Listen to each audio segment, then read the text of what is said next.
Hello students, how are you. Welcome to Saras Wisdom. और आज हम लोग हैं एक वीडियो के साथ जिसका नाम है the story of village Palampur, economics, chapter 1, class 9। ये चैप्टर इसलिए इंपॉर्टेंट हो जाता है क्योंकि अगर हम किसी कंट्री को इमेजिन करते हैं, स्पेशली इंडिया जैसे कंट्री को, तो इंडिया में विलेज को इग्नोर करके आप कंट्री को इमेजिन नहीं कर सकते, क्योंकि जो देश के हार्ट होता है वो विलेज में होता है। जितनी भी फार्मिंग एक्टिविटीज होती है विलेज में होती है। आप कितना भी अर्न कर लो कहीं भी रह करके, लेकिन खाना तो आपको अनाज ही है, उसका प्रोडक्शन विलेज में होगा। तो इम्पोर्टेंस है विलेज, विलेज की अपनी इम्पोर्टेंस है, इसको इग्नोर करके आप नहीं चल सकते। इसके अलावा इस चैप्टर में हम लोग देखेंगे कि फार्मिंग के अलावा और क्या डिफरेंट एक्टिविटीज होती है विलेज में, जैसे कि नॉन फार्म एक्टिविटीज कौन कौन सी है। उस नॉन फार्म एक्टिविटीज पे भी फोकस रहेगा। और इस चैप्टर को हम लोग 2 पार्ट में कवर करेंगे। फर्स्ट पार्ट में फार्मिंग एक्टिविटीज, क्या फैक्टर्स रहते हैं किसी विलेज में, कौन कौन सा सिस्टम्स लाइज करता है, कैसे आप फार्मिंग को इम्प्रूव कर सकते हो, इन सारी चीजों के बारे में डिस्कस करने वाले हैं। तो चलिए बिना किसी देरी का स्टार्ट करते हैं। जैसा कि हम जानते हैं, बड़ा ही सिंपल सा यहाँ पर चैप्टर है, ठीक है। और चैप्टर हमारा सिंपल सा है, पालमपुर। जैसे पालमपुर क्या है, पालमपुर एक हाइपोथेटिकल विलेज है। और एक क्वेश्चन पूछ दिया जाए आपसे कि रियली में क्या पालमपुर जैसा कोई विलेज लाइज करता है, तो पालमपुर जैसा कोई विलेज लाइज नहीं करता है। बहुत सारे लोगों का मानना है कि वो गूगल सर्च करके हिमाचल प्रदेश का सर एक विलेज है, नहीं, हाइपोथेटिकल विलेज है। और इसके जो भी यहाँ पर जो फैक्टर दिए गए हैं, जो ग्रीन रिवोल्यूशन से यहाँ पर इंट्रोड्यूस किया गया, क्लियर सी बात है कि वेस्टर्न यूपी का कोई विलेज हो सकता है, उसके सिमिलर इसको रखा गया। हाइपोथेटिकल विलेज मतलब ये रियल में लाइज नहीं करता है, ये इमेजिनरी विलेज है। लेकिन एक विलेज में कौन कौन से सिस्टम्स होते हैं वो सारी चीजें, जैसे देखिए आपको बैकग्राउंड में बहुत सारी चीजें दिख रही होगी। तो इसमें आपको दिख रहा होगा, इधर में फार्मिंग एक्टिविटीज है, इधर में इरिगेशन सिस्टम है, इधर में वो घर है, वो उधर पेड़ पौधे। तो विलेज का स्ट्रक्चर लगभग ऐसा ही होता है, ठीक है। अगर आपके पास फर्टाइल लैंड है, अगर आपके पास इरिगेशन के सोर्सेज है, तो आप अच्छा खासा एग्रीकल्चर करोगे। और अगर कोई विलेज से बिलोंग करता होगा, तो जो एक टिपिकल विलेज होता है, तो विलेज में सारी फैसिलिटीज नहीं होती है। एक विलेज, जैसे आपको ये डायग्राम छोटा सा दिख रहा होगा, पालमपुर, रायगंज और शाहपुर। तो पालमपुर एक छोटा सा विलेज हुआ, इससे बड़ा थोड़ा सा आपको डायग्राम प्रोवाइड किया, रायगंज है, और इससे बड़ा है शाहपुर। मतलब पालमपुर एकदम टिपिकल विलेज है जहाँ पर बस एग्रीकल्चर होता है। रायगंज है जहाँ पर थोड़ा सा मतलब इकोनॉमिकल एक्टिविटीज में है, छोटे से शॉप्स हैं, आपके नाश्ते की दुकान है, ऐसी सारी चीजें हैं। मतलब इससे ज्यादा फैसिलिटीज है। अगर कोज बेसिक फैसिलिटीज की रिक्वायरमेंट रहेगी तो 3 किलोमीटर दूर ये चले जाएंगे रायगंज वहां पर। लेकिन इन दोनों से बड़ा शाहपुर है जहां पर बहुत सारी इकोनॉमिकल एक्टिविटीज होती है। और कोई चीज सेल करना है तो आप यहाँ पर आओगे। एग्जाम्पल के लिए मान लो कि रेलवे ट्रैक की बात करते, तो रेलवे ट्रैक यहाँ पर है, ठीक है, स्टेशन यहाँ पर है। तो यहाँ से आपको यहाँ जाना है, यहाँ से आपको यहाँ भी जाना है, यहाँ से आपको यहाँ भी जाना है, यहाँ से आपको यहाँ भी जाना है, ठीक है। तो क्या सिस्टम्स है उसको थोड़ा सा देखेंगे।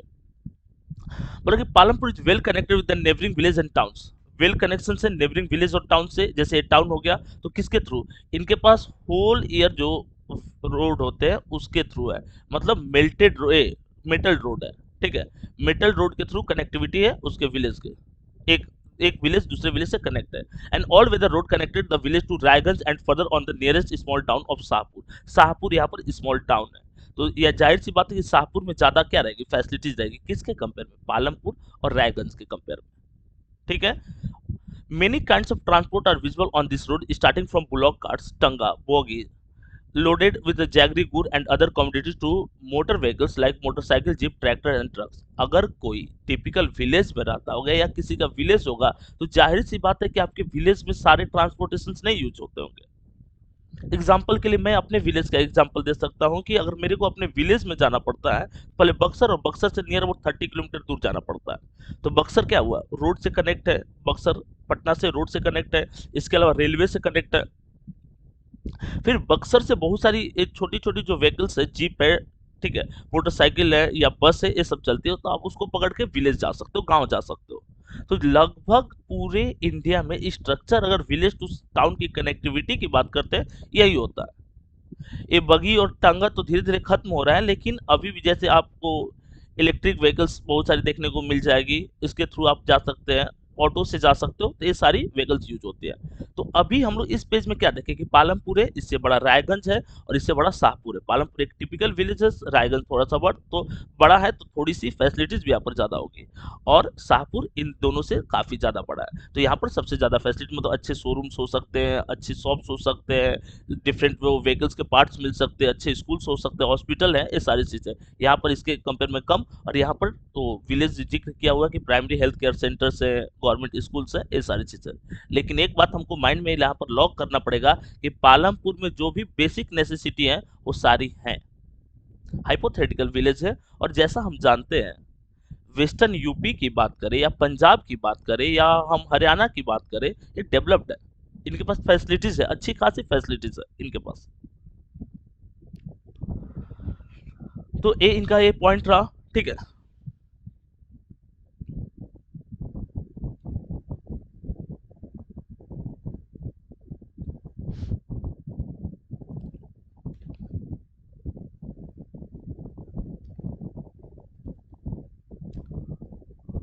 अच्छा, एक चीज और इसमें बोल रहा है कि the village has about 450 families belonging to several different caste and 80 upper caste families own the majority of the land in the village. अब एक चीज और, जैसे जो भी इंडिया में जो भी विलेज लाइज करता है, यहाँ पर एक टिपिकल थिंकिंग होती है, ठीक है। देख लो यहाँ पर, जैसे यहाँ पर ऐसे ओवरलैप कर देते हैं थोड़ा सा इधर। 450 फैमिलीज है, 450 फैमिलीज में बोल रहा है कि 80 फैमिली जो है अपर कास्ट फैमिलीज है, और 80 फैमिली जो अपर कास्ट है इन्हीं के पास क्या है, इन्हीं के पास लैंड है, ठीक है। मेजर लैंड्स इन्हीं के पास, और विलेज का स्ट्रक्चर यही होता है, कुछ ही फैमिली होते हैं जिनके पास लैंड होता है और बाकी सब लैंडलेस होते हैं, उनके यहाँ वो काम करते हैं। आगे का हम लोग का पॉइंट रहने वाला है, जो डिस्ट्रीब्यूशन ऑफ फैमिलीज देखेंगे उसमें हम अच्छा से और बता देंगे कि कितनी फैमिली लैंडलेस है और कितनी फैमिली के पास खुद की लैंड है, ठीक है। कितनी फैमिलीज जो है जिसके पास मोर देन 10 हेक्टेयर लैंड है, वो सारा डिस्कशन का पॉइंट रहेगा, ठीक है। जैसे their houses some of their quite large are made of bricks with the cement plastering, ठीक है। और इनके जो घर है वो क्या है, जैसे जो भी रिच लोग होते हैं तो उनके जो घर होते हैं, जाहिर सी बात है उनके घर क्या होते हैं, अच्छे होते हैं, ठीक है। जैसे आपको बैकग्राउंड में जैसा दिख रहा है उस तरह से तो घर होते नहीं है, जैसे मिट्टी के घर हैं, ठीक है, हट्स है, इस तरह के घर नहीं, अच्छे खासे उनके घर होते हैं, ब्रिक सीमेंट ये सब का। और अगर सोशल बैकग्राउंड के बेस पे देखें कि पॉवर्टी कहाँ, तो एससी और एसटी लोगों में ज्यादा वल्नरेबल ग्रुप रहेंगे, नेक्स्ट चैप्टर्स ये सब में देखेंगे हम लोग। एससी और एसटी में ज्यादा पॉवर्टी होते हैं, तो इनका पॉपुलेशन ज्यादा है लेकिन इनके पास लैंड नहीं है। और स्ट्रक्चर थोड़ा सा देखोगे, जैसे बिहार जैसे स्टेट में या बहुत सारे स्टेट्स में, जैसे मान लो ये विलेज हो गया, ठीक है, तो जो लोअर क्लास फैमिली है विलेज में वो जनरली साउदर्न पार्ट में रहती है, नीचे में साउथ हो गया, ठीक है, वेस्ट, ये साउथ वेस्ट पार्ट में। तो ये साउथ वेस्ट पार्ट में लोअर कास्ट फैमिली रहती है, ठीक है, या साउदर्न पार्ट में इनको आउटकास्ट, ऐसा नहीं कि अपर क्लास और लोअर क्लास दोनों मिक्स होकर कर रहे हैं, विलेज का स्ट्रक्चर है, ठीक है। ये पहले से स्टीरियोटाइप थिंकिंग चली आ रही, इस पार्ट में मान लो कि कौन आता है, लोअर कास्ट फैमिली, ठीक है।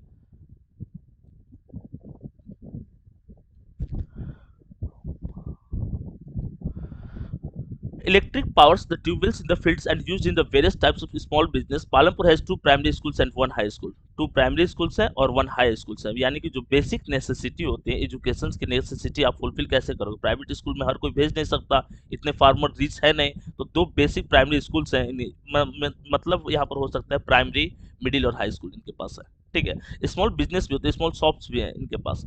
इरिगेशन के लिए जो वेरियस आपके कैनाल्स होते हैं, इसके अलावा क्या है, इसके अलावा इनके पास डिफरेंट और भी फीचर्स है, ठीक है। There is a primary health centers run by the government and one private dispensaries where the sick are treated. जैसे प्राइमरी हेल्थ केयर सेंटर्स भी है, हर विलेज में primary health care centers. Example के लिए यहाँ पर ये नहीं कि मैं अपने विलेज को प्रमोट कर रहा हूँ, बट आसपास के विलेज में वो प्राइमरी हेल्थ सेंटर्स नहीं, जैसा मेरे विलेज में प्राइमरी हेल्थ सेंटर्स है, ठीक है। ऑफलाइन में बताने पे बच्चों को लगता है सर आप अपने विलेज को प्रमोट कर रहे हो, आप देख लोगे, मैं आपको प्रूफ यहाँ पर सेंड कर दूंगा, ठीक है। प्राइमरी हेल्थ सेंटर से होता क्या कि बेसिक नेसेसिटी आपकी फुलफिल हो जाती है। अब हर बुखार आ जाएगा तो ऐसा थोड़े है कि आप विलेज से भाग करके पटना आओगे, वहां पर आपकी जो प्राइमरी हेल्थ केयर सेंटर है वहीं आपको सॉर्ट आउट, वहीं आपको सोल्यूशन प्रोवाइड करेंगे। तो अगर कहीं पर प्राइमरी हेल्थ सेंटर है, जो primary health centre government run करा रही है, तो उससे मैक्सिमम लोगों की जो हेल्थ इश्यूज है, छोटे छोटे इश्यूज है, वो सॉर्ट आउट हो जाते हैं। और पहले से हम लोग जानते हैं इस चीज को ना कि अगर गवर्नमेंट किसी फैसिलिटीज को प्रोवाइड कर रही है तो वो फैसिलिटीज ज्यादा रीचेबल होते हैं बहुत सारे लोग, क्योंकि इंडिया का अगर हम इकोनॉमिक बैकग्राउंड देखेंगे तो लोअर मिडिल क्लास ज्यादा है, और लोअर मिडिल क्लास जो रिच आपके रिच नहीं, जो आपके बहुत ज़्यादा कॉस्टली हॉस्पिटल्स हैं, जैसे पटना का मेदांता और पारस का एग्जाम, हर कोई अप्रोच नहीं कर सकता उसको। तो उन लोगों को पीएमसीएच, एनएमसीएच मेजर डिजीज के लिए या बुखार सर्दी खांसी के लिए आपको विलेज का प्राइमरी हेल्थ सेंटर से काम देगा। कोई दिक्कत यहाँ पर, कोई भी दिक्कत रहेगा आप कमेंट करके पूछ लोगे, ठीक है, ऑलवेज अवेलेबल है हम लोग।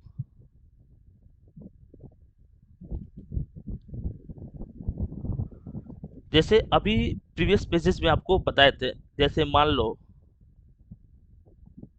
450 फैमिलीज का बैकग्राउंड हो गया, तो इसमें बोल रहा है, इसमें बोल रहा है कि 150 फैमिलीज जो है, 150 फैमिली लैंडलेस है, ठीक है, जिनके पास कोई लैंड है, तो लेबर के रूप में यही काम करेंगे, याद रखोगे इस बात को, लेबर के रूप में यही काम करेंगे। इसके बाद बोल रहा है कि 240 फैमिलीज है, 240 जो फैमिलीज है इनके पास क्या है, इनके पास लेस देन 2 हेक्टेयर लैंड है, ठीक है, 2 हेक्टेयर लैंड है इनके पास, लेस देन 2 हेक्टेयर लैंड है। और जो 60 फैमिलीज हैं, ठीक है, ये जो 60 फैमिलीज हैं इनके पास मोर देन 2 हेक्टेयर लैंड है। और नीचे में डिस्क्रिप्शन दिया हुआ है कि फ्यू फैमिलीज ऐसी भी हैं जिनके पास मोर देन 10 हेक्टेयर लैंड है। इस चैप्टर में तेजपाल सिंह ऐसे आदमी हैं जिनके पास मोर देन 10 हेक्टेयर लैंड है। ये याद रखिएगा, इस चार्ट को, इस पाई चार्ट को आप कॉपी में जब भी वीडियो देखो कॉपी में ड्रॉ कर लोगे, ठीक है। और ये जो नोट्स आपको प्रोवाइड किया गया तो उस नोट्स में अच्छा से इसका पाई चार्ट बना हुआ है, तो वहां से भी आप इजिली फाइंड आउट कर सकते हो।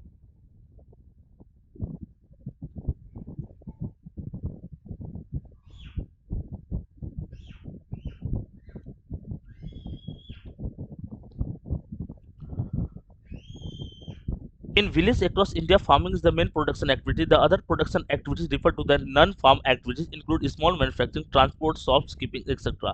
Transportation, small manufacturing, ये सब भी नॉन फार्म एक्टिविटीज हैं।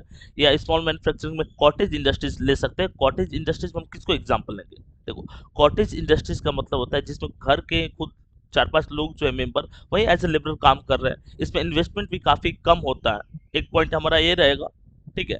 और इसके अलावा जैसे अचार पापड़ पिकल्स जो हो गया, या छोटे छोटे जो और भी चीजें होते हैं उसको हम लोग बनाते हैं, ठीक है।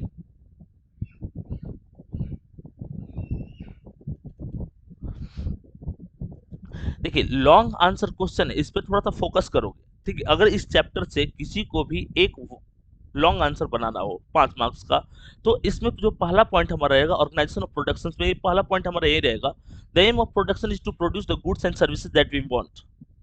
एम ऑफ प्रोडक्शंस क्या है? एम ऑफ प्रोडक्शंस में किसी भी गुड्स को प्रोडक्शन करने के लिए क्या क्या चीजें चाहिए, ये इसमें वाला पॉइंट हमारा रहने वाला है। और इसका जो फर्स्ट रिक्वायरमेंट है वो है लैंड। अगर कोई भी चीज आप एग्रीकल्चर ही क्यों ना करो, या आप किसी चीज का प्रोडक्शन ही क्यों ना करो, जैसे मान लो आपने टेक्सटाइल मिल सेटअप किया, तो उसके लिए आपको लैंड तो चाहिए। हवा में झूलते हुए आपकी इंडस्ट्री तो रन नहीं कर सकती, सिंपल सी बात है। तो लैंड चाहिए जहां पर आप जितने भी फैक्टर्स ऑफ प्रोडक्शन उसको इंप्लीमेंट करते हो, लागू करते हो। जैसे टेक्सटाइल मिल बनाना है तो आप बिल्डिंग बनाओगे, बिल्डिंग लैंड पे बनेगा, मशीनें सेटअप करोगे, लैंड पे सेटअप होगा। तो land is the basic requirement for production, और ये पहला रिक्वायरमेंट होता है प्रोडक्शन का। सेकंड रिक्वायरमेंट की बात करें, लेबर। मतलब बिना लेबर का वो कौन ऑर्गेनाइज करेगा चीजों को, कौन रॉ मटेरियल्स को फिनिश प्रोडक्ट बनाएगा, कौन मशीनों को ऑपरेट करेगा, कौन उसको पैकेज करेगा। तो लेबर जो है सेकंड मोस्ट इंपॉर्टेंट फैक्टर्स है प्रोडक्शन के लिए। People who will be do work, जैसे जिन लोगों को काम करना है तो एज अ लेबरर वो काम कर रहे हैं, तो क्या वो सेकंड रिक्वायरमेंट है, ठीक है। फैक्टर्स ऑफ प्रोडक्शन को सेकंड पार्ट है। People who will be do the work, some production activity require highly educated workers to perform the necessary task. देखिए, एक मैनुअल वर्कर्स भी होते हैं जो बोझ को एक जगह से दूसरी जगह ढोएंगे, उनको मशीन उतनी अच्छी ऑपरेट करने नहीं आते, बट उनकी भी उस इंडस्ट्रीज में इंपॉर्टेंट रोल रहता है। कुछ स्किल्ड लेबर होते हैं जिनको मशीन ऑपरेट करने आती है, जाहिर सी बात उनकी सैलरी भी अच्छी होगी। तो स्किल्ड और अनस्किल्ड लेबर दोनों की रिक्वायरमेंट होती है, फैक्टर्स ऑफ प्रोडक्शन के लिए दोनों रिक्वायर्ड होते हैं। क्लासिफिकेशन यहाँ पर नहीं दिया हुआ है, बट जानेंगे कि सेकंड इंपॉर्टेंट जो है फैक्टर्स वो है लेबर। इस workers is providing the labour necessary for production. और जितने भी वर्कर्स होते हैं, ठीक है, वो लेबर है। लेबर है तो वो भी क्या है, एक इंपॉर्टेंट पार्ट है, वो भी फैक्टर्स ऑफ प्रोडक्शन है। The third requirement is physical capital such that the variety of inputs required at every stage during the productions. Productions के हर स्टेज में इस चीज की रिक्वायरमेंट है। और वो है फिजिकल कैपिटल। और अगर फिजिकल कैपिटल का हम क्लासिफिकेशन करते हैं तो there are the two types. First one is fixed capital, second one is working capital. Next जो पेजेस है उसमें हम लोग देखने वाले हैं कि फिक्स्ड कैपिटल किसको बोलते हैं। कोई भी इंडस्ट्रीज आप रन कराओगे तो एक ही बार आपको इन्वेस्टमेंट करने पड़ेगा, हेवी इन्वेस्टमेंट। एग्जांपल के लिए अगर आपको लैंड ही परचेज करना है तो आपको चाहिए अच्छा खासा पैसे चाहिए। या एग्जाम्पल क्या हो सकते हैं फिक्स्ड कैपिटल के, तो टूल्स मशीन्स बिल्डिंग से फिक्स्ड कैपिटल। हर साल बिल्डिंग बनाकर तोड़ोगे नहीं, एक बार बिल्डिंग बन गया, एक बार मशीनें सेटअप हो गई, लॉट ऑफ ईयर्स आप ये क्या बहुत सारे सालों तक आप उससे काम करोगे। Tools and machines range from very simple tools such as the farmer's plug to sophisticated machines such as generator, turbines, computers। इन सब चीजों की रिक्वायरमेंट होते हैं, एक बार आप इस पे इन्वेस्टमेंट करते हो और उसका आउटकम्स आपको बहुत सालों तक दिखता है। Tools, machines, buildings can be used in production over many years and are fixed capital। Fixed capital amount आप अगर फिक्स्ड कैपिटल इंप्लीमेंट कर रहे हो तो मतलब कि आप ज्यादा से ज्यादा क्या कर रहे हो, अमाउंट वहां पर इन्वेस्ट कर रहे हो और उसका आप बहुत सालों तक उसका आउटकम्स लेने वाले हो। सेकंड जो होता है वर्किंग कैपिटल होता है। वर्किंग कैपिटल का मतलब हर साल आपको कुछ पैसे चाहिए ताकि आप इंडस्ट्रीज को रन करा लो। मन में क्वेश्चन आ रहा होगा वो पैसे क्यों चाहिए। दो चीजें, अगर आप टेक्सटाइल मिल चला रहे हो तो उसके लिए रॉ मटेरियल्स परचेज करने के लिए आपको पैसे चाहिए। हर साल आपको रॉ मटेरियल्स परचेज करना पड़ेगा, ऐसा नहीं कि एक साल परचेज कर लोगे 10 सालों के लिए, नहीं, आपको पर ईयर परचेज करना पड़ेगा रॉ मटेरियल्स। और raw materials per year purchase करना यानी कि पर ईयर आपके पास अमाउंट होना चाहिए, मनी इन हैंड होना चाहिए ताकि आप वर्कर्स को वेजेस दे सको। तो ये होता है वर्किंग कैपिटल और एक होता है फिक्स्ड कैपिटल। तो 3 मार्क्स क्वेश्चन में भी आता है कि physical what is the main difference between physical capital and physical capital. Physical capital के दो जो पार्ट है वर्किंग कैपिटल और फिक्स्ड कैपिटल। तो फिक्स्ड कैपिटल के आपको एग्जांपल भी दिए हैं, उसको अच्छा समझाया तो आप इसी को चैनलाइज करके लिखोगे।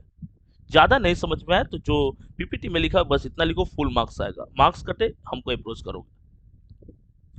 जैसे उस पर अभी डिस्कस किया कि raw materials and the money in hand are the working capital. Raw materials हो गया, मनी इन हैंड हो गया, ये सब क्या होता है वर्किंग कैपिटल के एग्जाम्पल होते हैं।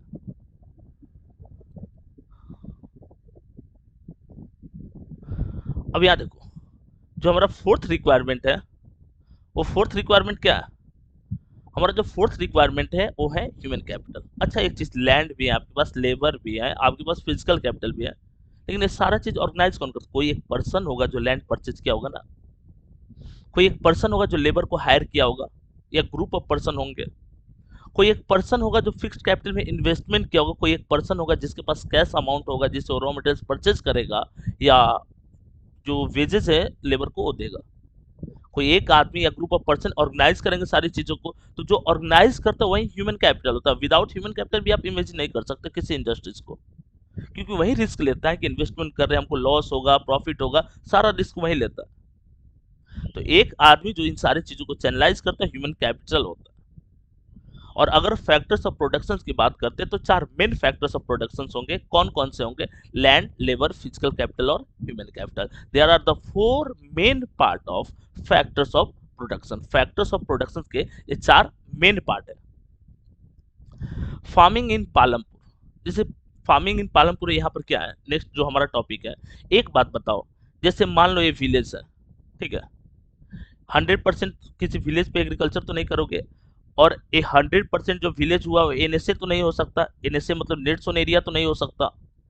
मान लो जैसे पालमपुर में बोला कि 75% जो एरिया है एग्रीकल्चर के लिए, और 1960 में 75% एग्रीकल्चर के लिए एरिया अवेलेबल था टोटल विलेज के एरिया का। ज्यादा से ज्यादा बढ़ करके क्या होगा भाई, 77% हो सकता है। ऐसा थोड़ा है कि 110%, वो नहीं पॉसिबल है ना, लोग को भी रहने के लिए जगह चाहिए। तो अगर लैंड फिक्स है, इसके एरिया में कोई एक्सपेंशन नहीं हुआ है, तो क्या मेथड रहेगा हमारे पास जिससे हम प्रोडक्शन ज्यादा से ज्यादा करेंगे।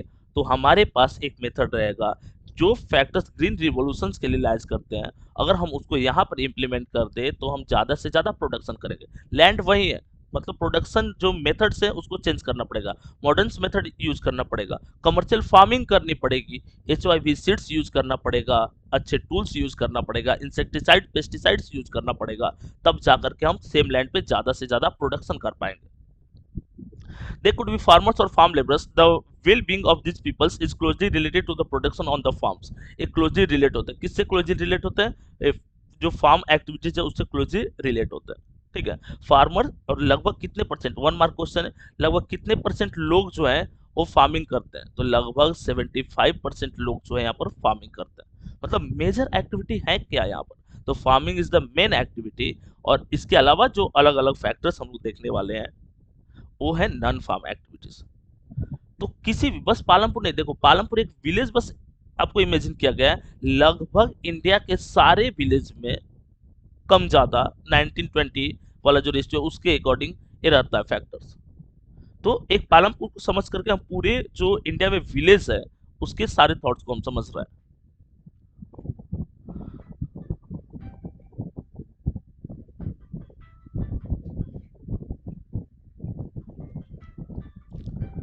Every production is organized by the combining land, labor, physical capital and human capital which are known as the factors of production। और इसको हम तो factors of production बोलते हैं। और इसमें एक चीज और बोले हैं कि कितना परसेंट एरिया पे एग्रीकल्चर करते हैं, ठीक है।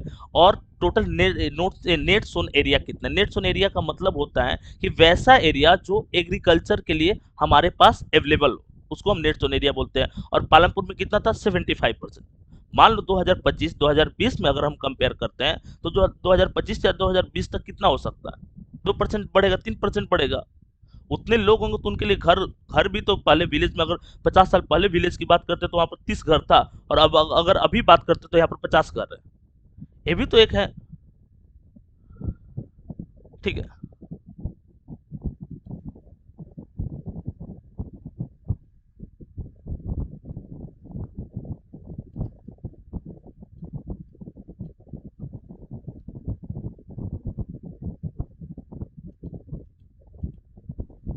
अच्छा, इधर एक और पॉइंट है यहाँ पर, लैंड एरिया अर्थ वही सेम चीज की, वो क्या है 1960 में आपका जो लैंड था वो फिक्स था, 2024 में थोड़ा सा बढ़ेगा टेरिटोरियल, ठीक है, थोड़ा सा बस बढ़ सकता है जो कल्टीवेबल लैंड है थोड़ा सा, क्योंकि मॉडर्न मेथड यूज करेंगे, लेकिन हम प्रोडक्शन ज्यादा कर सकते हैं। और प्रोडक्शन ज्यादा हम ग्रीन रिवोल्यूशन के थ्रू कर सकते हैं, ठीक है। द स्टैंडर्ड यूनिट जो हुआ है इसके बारे में डिस्कस हम लोग किए हैं कि 1 हेक्टेयर, 1 हेक्टेयर का मतलब क्या हुआ, 100 मीटर जिसका एक साइड हो, यानी कि 10,000 मीटर स्क्वायर हो जाएगा, ठीक है। 1 हेक्टेयर में कितने एकड़ होंगे, तो 2.4 के आसपास एकड़ होगा। 1 एकड़ में कितने बीघा होगा, तो 1.6 बीघा होगा, ठीक है। ये यहाँ पर पॉइंट रहा। 1 बीघा में कितना कट्ठा होगा, जो मेजे लोकल यूनिट्स होते हैं, तो 1 बीघा में लगभग 20 कट्ठा होता है, 1 कट्ठा में कितना दूर होगा, तो लगभग 20 दूर होगा। ये यूनिट्स है, वो चेंज करने के बोल रहे हैं कि आप चेंज करके दिखाओ, तो चेंज आपका होगा, ठीक है। आप इसको एक बार देख लोगे कि कितना होता है, तो ये हम लोग ऑलरेडी आपको बताए हुए हैं, ठीक है। कि एक एक एकड़ जो होता है सबसे बड़ा कौन, हेक्टेयर होता है, उसके बाद एकड़ होता है, उसके बाद बीघा होता है, उसके बाद बीघा के बाद कट्ठा होता है, कट्ठा के बाद धूर होता है, धूर जो लोकल यूनिट्स होता है, ठीक है। और रेशियो वही 1 hectare is equal to 2.6 2.4। 1 hectare में कितने एकड़, तो 1 हेक्टेयर में कितने एकड़, 2.4। 1 एकड़ में कितने बीघा, तो 1.6 बीघा के आसपास। 1 बीघा में कितने कट्ठा, 20 कट्ठा। 1 कट्ठा में कितना धूर, तो 20 धूर लगभग।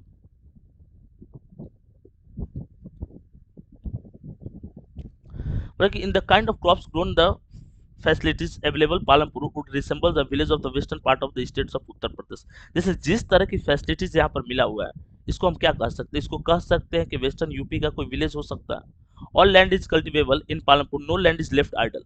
सारा लैंड जो है कल्टिवेबल है, कोई लैंड ऐसा मतलब खाली नहीं छूटा हुआ है। 2 तरह के क्रॉप्स यहाँ पर उगाए जाते हैं, रबी क्रॉप्स और खरीफ क्रॉप्स, ठीक है।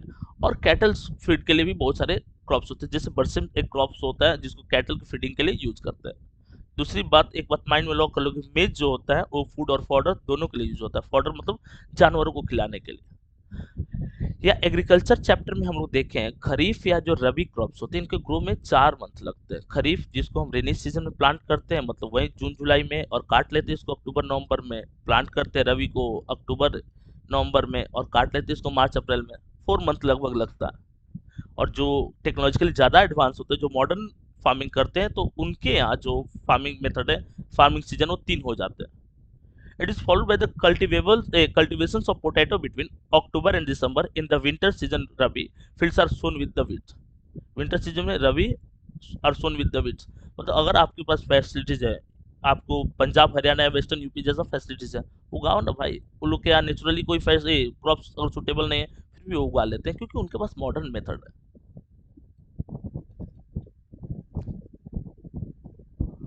अभी इस पे डिस्कस हुआ है कि ये कट्ठा और बीघा क्या होता है, ठीक है।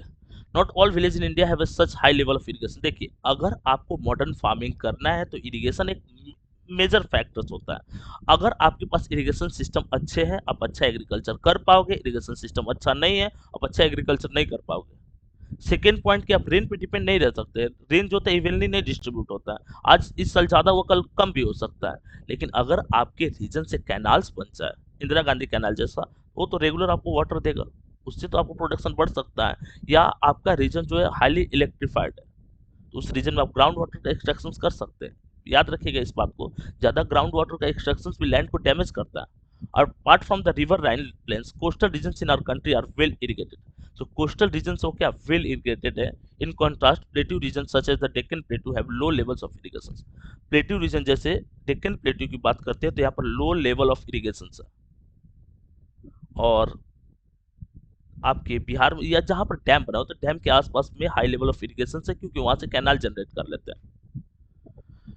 Of the total cultivated area in the country, a little less than 40% is irrigated even today. In the remaining areas, farming is largely dependent on rainfall. 40% he irrigated है, और भी जो 100% जो एग्रीकल्चर वाला रीजन है उसमें 40% इरिगेशन के लिए अवेलेबल है और बाकी जो इरिगेशन के लिए अवेलेबल नहीं है। और रेनफॉल पे डिपेंड रहता है। रेनफॉल हुआ एग्रीकल्चर अच्छा, और रेनफॉल नहीं हुआ फेमाइन आ जाएगी, मरिएगा। मतलब मरिएगा नहीं, सॉरी, मतलब वहां पर लोग फेमाइन से मैक्सिमम प्रॉब्लम फेस करना पड़ेगा उनको।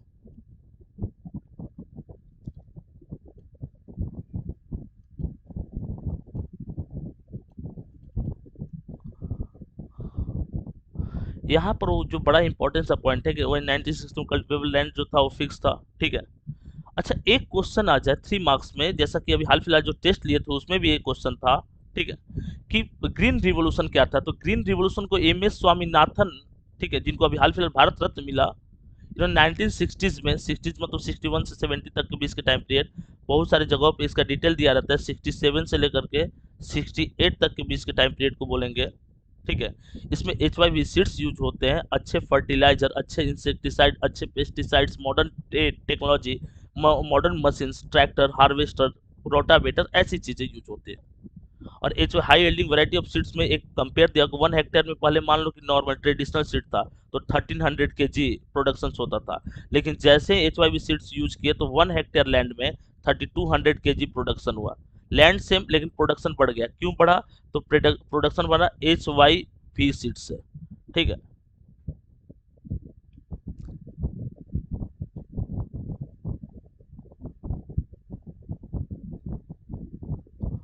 याद रखोगे इस चीज को, ठीक है। तो इस तरह से हम लोग इस चैप्टर जो द विलेज ऑफ पालमपुर था इसका पार्ट 1 कवर किए। इसके बाद भी अगर कोई डाउट रहेगा तो आपको पता है कि ऑलवेज हम लोग अवेलेबल है डिफरेंट सोशल नेटवर्किंग साइट पे। पूछने के लिए आपके पास टेलीग्राम ग्रुप है, लिंक डिस्क्रिप्शन में दिया रहता है, आप ज्वाइन कीजिए और जो भी डाउट रहे। बस एसएसटी तो मिलने आप पूछ ही सकते हो। एसएसटी के अलावा कोई भी आपको डाउट, एकेडमिक कोई भी प्रॉब्लम हो, आप वहाँ पर पूछिए, जुड़िए और पूछ लीजिए, या कमेंट करके पूछिए। किसी भी तरह का कोई प्रॉब्लम हो तो कमेंट कीजिए और पूछ लीजिए। या किसी फील्ड में स्पेशली आपको कंप्यूटर में बहुत सारे प्रॉब्लम्स या प्रोजेक्ट इस सब में भी प्रॉब्लम फेस करना पड़ता है तो आप पूछिए, स्पेशलिस्ट है हमारे पास, जल्दी सॉल्यूशन हम लोग प्रोवाइड कर देंगे।